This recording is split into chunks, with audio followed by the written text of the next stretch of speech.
"This is ridiculous," she said. "You're sending him because of all the Scarlet Hand message business, and we all know he's the one who did it." "Do you think I made all those handprints of the house?" Puck asked. "Who else?" she cried.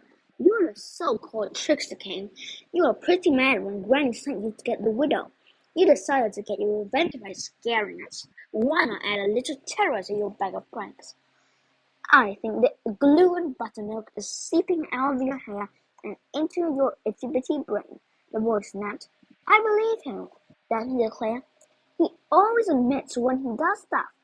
He's proud of it." Sabrina turned to her and fumed. Once again, her own sister had taken Puck's side against her.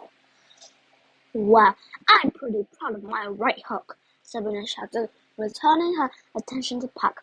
"Why don't you come over here and I'll show it to you?" "Lieblings!" Granny shouted. The children spun around to face the old woman. Her face was flushed and her little button nose was flaring. "Enough with your shouting!" "He started it!" Sabrina shouted. "She started it!" shouted Puck.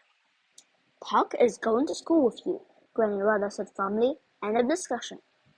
Everyone sat silently for a moment, staring down at their breakfast. "By the way, Marshmallow," Puck said to Daphne, breaking the silence, "how many warts did you find this morning?" The little girl rolled up her sleeves and showed the boy her arms. "Not one." Puck sighed. "That's a shame." "Why?" "Well, if you were going to have little ones, they would have already shown up. You could put some cream on them, and they'd go away in a day or two. But the really big ones take a couple of days to show. Those are the kind that end up on the tip of your nose or growing out of your neck. You have to have surgery to get rid of those." Daphne shrieked and jumped from her seat. In no time she was running up the steps to the bathroom again. "You better scrub harder this time," Puck shouted to the little girl. "How is Captain Maturity going to keep an eye on both of us at the same time?" Sabrina asked. "Daphne and I aren't in the same grade." "Puck is there to watch you, Sabrina. Daphne will be safe with Snow White," Granny replied. "Snow's a good friend and has volunteered to keep her eye on your sister." "Don't worry, old lady," Puck crowed. "I'll keep this one out of trouble." Granny Rhoda, Candace, and Puck headed off to meet with Principal Hamilton about enrolling His Majesty into the 6th grade. As Puck was an ever after, Granny decided an ever after should take care of his enrollment and bypassed Mr. Sheepshank entirely. Sabrina was fairly sure the boy was a moron, so she wondered what Granny had planned if the principal decided Puck should be in kindergarten. Sabrina had assured her grandmother that she could walk to her homeroom alone. She regretted the decision when someone grabbed her from behind and dragged her into the girls' restroom. When she spun around and ready to sock her attacker, she found Bella with a brush and some hairspray in hand. "You need some serious help," the blonde girl said, ushering her over to the mirror, turning her around, and going to work on her hair with the brush. "How do you get your hair this way?" "It's a long story," Sabrina said sheepishly. Bella tugged and pulled with her brush, coated Sabrina's head with hairspray, and then tied the unruly mane up with a pink rubber band. To Sabrina's surprise, Bella had done something in seconds that Sabrina had been trying to do for herself for 2 days. She had made Sabrina look normal. "It'll hold until lunch," Bella said, handing Sabrina her brush and can of hairspray. "After that, well, we may have to call in a professional." Sabrina was so happy she could have cried. "Thank you." "Don't thank me," Bella said. "You have a seat in front of mine in science class, and with that head of hair, there was no way I was going to be able to see the film strip." Sabrina laughed. It felt good when Bella joined her. Just then, the bell rang. "We'd better get to class," the blonde girl said. "Oh, old Battle asked, will be mad if we're late." "Didn't you hear?" Sabrina said. "Our teacher was killed last night. I think the fumes from the hairspray are affecting your brain. I saw her walking down the hall just a couple of minutes ago." "Her?" Our teacher wasn't him, Sabrina said. But Bella had already rushed out of the restroom.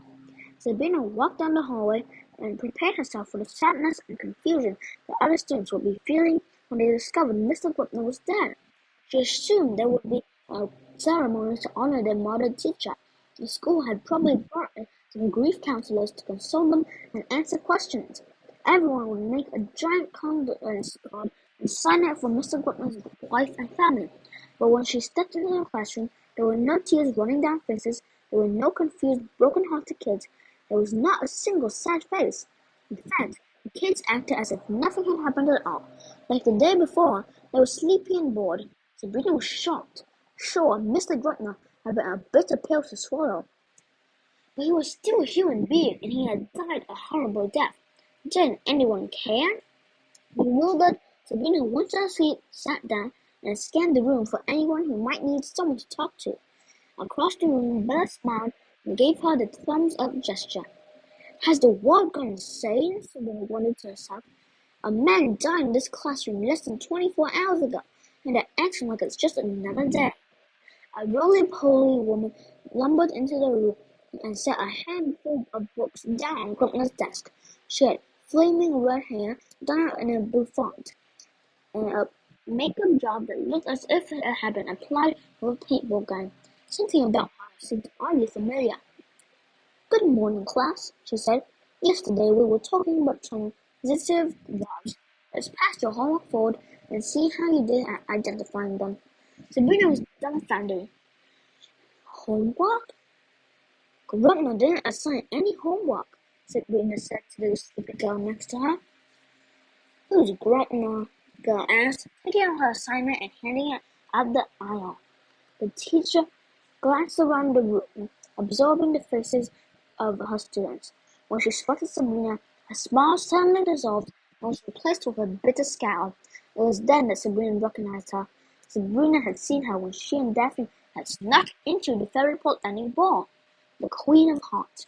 Grip, she snapped. A word, please. Sabrina reluctantly got up from her desk and joined the woman at the front of the room. She had never actually met the Queen, but after reading Alice's Adventures in Wonderland, Sabrina was familiar with her notorious disciplinary tactics. More than a few citizens of Wonderland had lost their heads when the Queen lost her temper. Looking into the woman's face, it seemed to Sabrina that her own head might be next on the chopping block. Child, I know what you are up to, the Queen said in a low voice. I'm not sure what you mean. You've come to spy on me, the woman said. Well, you can tell that old busybody grandmother of yours that she's wasting her time. I'm not spying on you, Sabrina said. How dare the woman accuse her of such a thing? The Queen didn't even know her. I know it drives you Queens crazy that there are ever afters walking around human children. I swear, I'm not here to spy. I'm 11. I have to go to school. It's the law, Sabrina snapped. She looked around the room and noticed that even some of the drowsy kids were listening to the conversation. She flushed with anger and embarrassment. A likely excuse, but I'm watching you, child. You step out of line just once with me, and it's one off of my head. The girl interrupted as anger flooded over her. She realized she was shouting, but she couldn't help herself. You're a paranoid old cook. If you want to start off like this on your first day, be my guest. First day, the Queen said nervously. Sabrina, I've been in this class's teacher since the beginning of the year. Don't you remember? Suddenly, everything made sense. The reason no one was upset about Grutner's murder was because no one remembered him. Grutner had been erased. The ever-afters had covered the entire town in forgetful dust and wiped him from everyone's memory. The only reason Sabrina remembered him was because her house was covered with protection spells that kept the family safe from magical attacks. She didn't know why she was so surprised. The lousy ever-afters were always making inconvenient things disappear. When something got in the way, it vanished. Just like her parents, just like her entire family, if the ever-afters got the chance. You erased him, Sabrina shouted, unable to control her anger. You wiped him away, just like that. Just like you did with my parents. But I won't let you do it again. You tell your dirty ever-after friends that I'm going to find my mom and dad. I'm going to find who killed Mr. Grutner too. The queen's face reeled in horror.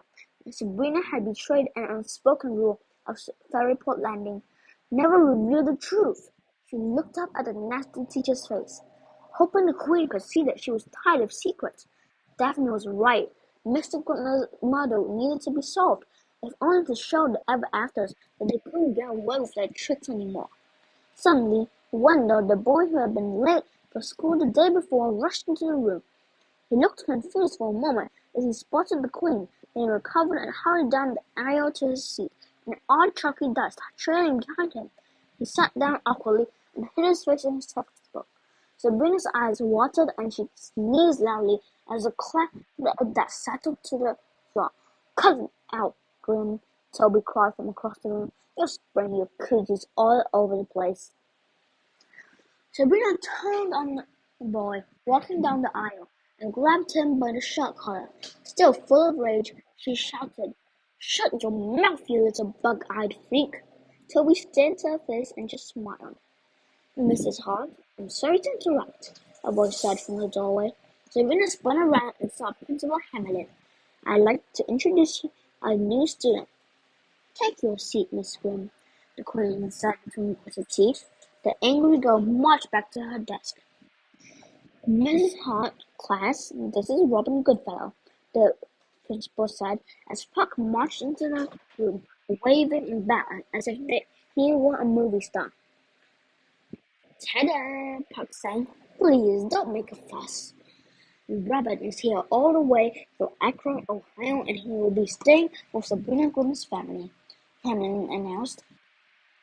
"Robin Goodfellow," the queen muttered unknowingly. It was obvious to Sabrina that the teacher recognized the boy. Puck winked at her. "That's my name. Don't wear it out," he called. Puck was in the back. "There's one near your front." The boy looked around the room. "Is that the only seat available?" "The room girl tends to have a very foul odor," he said with a wicked grin. "She's a real stinker." The half of the class that wasn't asleep roared with laughter, and Sabrina blushed. "And she's got a temper, too," the queen replied. "Sorry, Mr. Goodfellow. If the rest of the class has to suffer, so do you." The students roared again. "So, Mrs. Hart, she's all yours," the principal said, and left the room. Sabrina's head was pounding, and she had a fever. How had she gotten so angry so quickly? Mira was right. Puberty was really screwing with her head, and if she didn't get control over it, she was going to be the school leader forever. She glanced around the room and noticed that kids were staring at her. How humiliating the whole thing had been. The only kids who didn't seem to care were the ones who had slept through it all and wondered. Chubby little ever-after boy had been busy reading and keeping his head down the whole time Puck was being introduced by the principal, almost as if he wanted to avoid his father's gaze. There was something unusual about the boy. His feet were covered in white chalk. They had made Sabrina sneeze, just like the dust they had found in Mr. Bruckner's footprints. This odd boy with the runny nose had been in the same place their mother teacher had been. "Miss Grimm," Mrs. Hart said. She had come down the aisle and was standing over Sabrina with her grade book in hand. "No homework today?" Sabrina's eyes flared as they met the queen's. "I didn't know we had any homework today," she snapped. "That's a shame, Miss Grimm," the teacher said with a wicked smile. "I'm going to have to give you a 0. The girl met her grin with a bitter scowl. "Since you're having trouble keeping up with your assignments, maybe we should set up some special time for you to get them done," Mrs. Hart said. "I'll see you in detention this afternoon." "What? What's a detention?" Puck asked. "It means I have to stay after school for an hour," Sabrina whispered. "An hour," the boy laughed. "That's the most twisted, depraved punishment I've ever heard of. I've been here for 5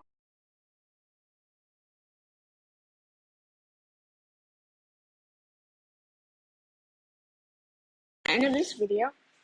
I'll see you actually